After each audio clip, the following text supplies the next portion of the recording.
Hi friend, आप लोगों का बहुत बहुत स्वागत है हमारे एक नई वीडियो में। इस वीडियो में देखिए मैं फिर से लेकर आ गया हूँ क्लास 12th फिजिक्स के मोस्ट इम्पॉर्टेंट पूरी किताब के महत्वपूर्ण प्रश्न। अगर आपका भी टारगेट है बोर्ड एग्जाम में 70 में से 70 स्कोर करना, तो इस वीडियो को जरूर लास्ट तक देखिएगा, क्योंकि इस वीडियो में हम लोग लघु उत्तरीय प्रश्न देखेंगे जो कि आपके 1 नंबर या 2 नंबर के प्रश्न पूछे जाएंगे। 1 या 2 नंबर के जो प्रश्न आपके पूछे जाते हैं देखेंगे इस वीडियो में, जितने भी महत्वपूर्ण प्रश्न हैं। अगर आपका भी देखिए 4 मार्च का पेपर है, अगर आप भी 4 मार्च का फिजिक्स का क्लास 12th का पेपर देने वाले हैं, तो यह वीडियो आपके लिए काफ़ी हेल्पफुल हो सकता है। तो सभी क्वेश्चनों का आप अच्छे से देखिएगा और अच्छे से आप तैयार कर लीजिएगा। चलिए बताते हैं। देखिए पूरी किताब का सबसे महत्वपूर्ण प्रश्न है। तो देखिए आपका पहला ही प्रश्न क्या है, विद्युत क्षेत्र की तीव्रता की परिभाषा तथा इसका मात्रक लिखें।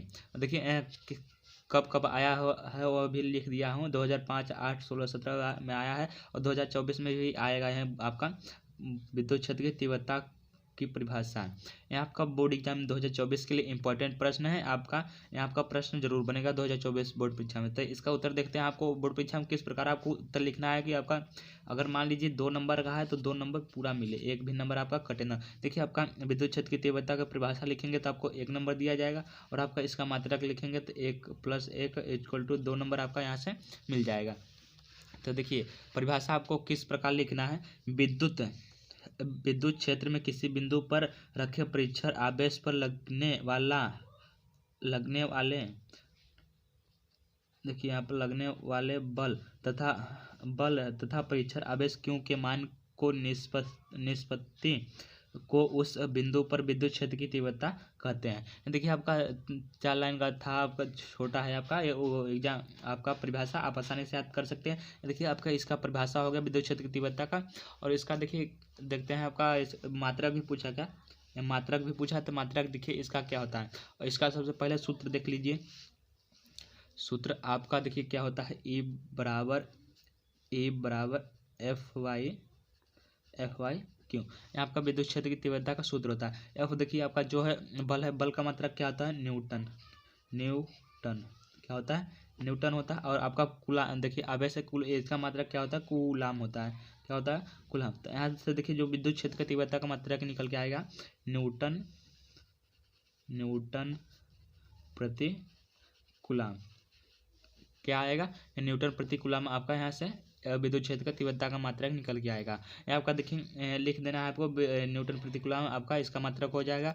यहाँ आपको अच्छे से समझ में आया होगा क्वेश्चन को। अगर देखिए क्वेश्चन समझ में आया होगा तो अभी तक वीडियो को लाइक नहीं किए तो जरूर वीडियो को लाइक कीजिए और दोस्तों में अपने शेयर कीजिए। और हमारे चैनल पर पहले आता है, चैनल से जल्द हमारे जुड़ जाइए, क्योंकि हमारे चैनल पर क्लास 12th के इंपॉर्टेंट क्वेश्चन आपको प्रोवाइड किए जाएंगे। देखिए आपका आपका दूसरा प्रश्न, विद्युत द्विध्रुव आघूर्ण से आप क्या समझते हैं। भी आपका 2005, 8, 9, 16, 22 में पूछा गया है, इंपॉर्टेंट प्रश्न है आपका। तो इसका उत्तर आप क्या हो जाएगा, विद्युत द्विध्रुव के किसी एक आवेश का मान। देखिए आपका जो द्विध्रुव होता है उसमें देखिए +Q भी होता है और -Q भी होता है आपका। तो उसमें से आपको किसी एक आवेश का मान और दोनों आवेशों के बीच की अल्पतम दूरी के गुणनफल को विद्युत द्विध्रुव आघूर्ण कहते हैं। देखिए इसका परिभाषा हो गया है। और देखिए परिभाषा के माध्यम से समझते हैं, आपको शॉर्टकट समझते हैं। देखिए आपका यहाँ +Q है और ये आपका -Q है, और इसके बीच की दूरी आपकी मान लीजिए D है। क्या है, इसके बीच की दूरी D है। और इसमें देखिए क्या बोला है परिभाषा में, विद्युत द्विध्रुव के किसी एक आवेश का मान। मान लीजिए किसी एक आवेश का मान, ये मान लीजिए किसी एक आवेश का मान ले लेते हैं।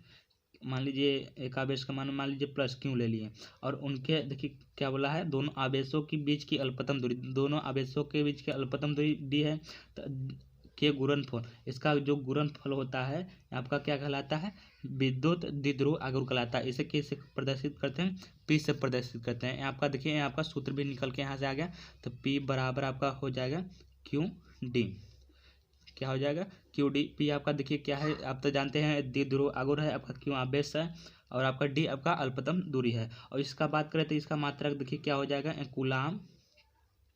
Coulomb metre. आप मात्रक भी याद रख रही है, क्योंकि आपका बहुविकल्पी प्रश्न भी 1 नंबर का यहाँ से पूछ सकता है।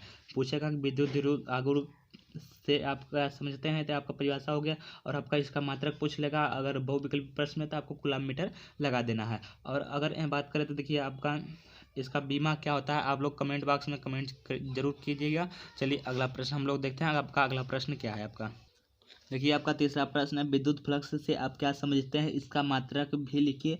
2006, 9, 12, 22 में आया है आपका प्रश्न। तो इसका परिभाषा आपको किस प्रकार लिखना है और देख लीजिए आपको। देखिए आपका परिभाषा क्या है, विद्युत क्षेत्र में स्थित किसी काल्पनिक पृष्ठ से के क्षेत्रफल से अभिलंबवत दिशा में गुजरने वाली विद्युत बल रेखाओं की संख्या की माप को विद्युत फ्लक्स कहते हैं कहलाता है। इसे फाई इससे प्रदर्शित किया जाता है, किसे प्रदर्शित किया जाता है, फाई से प्रदर्शित किया जाता है। देखिए इसमें इसका मात्रक भी पूछा है, तो देखिए आपका इसका सूत्र क्या होता है, फाई ई बराबर आपका ई ए कॉस थीटा, आपका ई ए बराबर कॉस थीटा होता है। यहाँ देखिए इसका मात्रक क्या होता है, न्यूटन। अभी विद्युत क्षेत्र का तीव्रता देखिए आपका ये है, जो आपका विद्युत क्षेत्र का तीव्रता क्या है, तीव्रता, तो इसका मात्रक न्यूटन प्रति मीटर हो जाएगा। और एरिया देखिए आपका क्षेत्रफल का मात्रक क्या होता है, मीटर स्क्वायर होता है। क्या होता है, मीटर स्क्वायर। देखिए 1 मीटर से आपका 1 मीटर कट जाएगा, यहाँ से आपका जो बचेगा न्यूटन मीटर, क्या बचेगा, न्यूटन मीटर। सॉरी देखिए यहाँ से देखिए ए वाला यहाँ पर सूत्र नहीं लगेगा आपका। देखिए विद्युत क्षेत्र का तीव्रता का एक और मात्रक होता है, क्या होता है आपका होता है, इसको काट दीजिए, आगे देखते हैं। ई बराबर आपका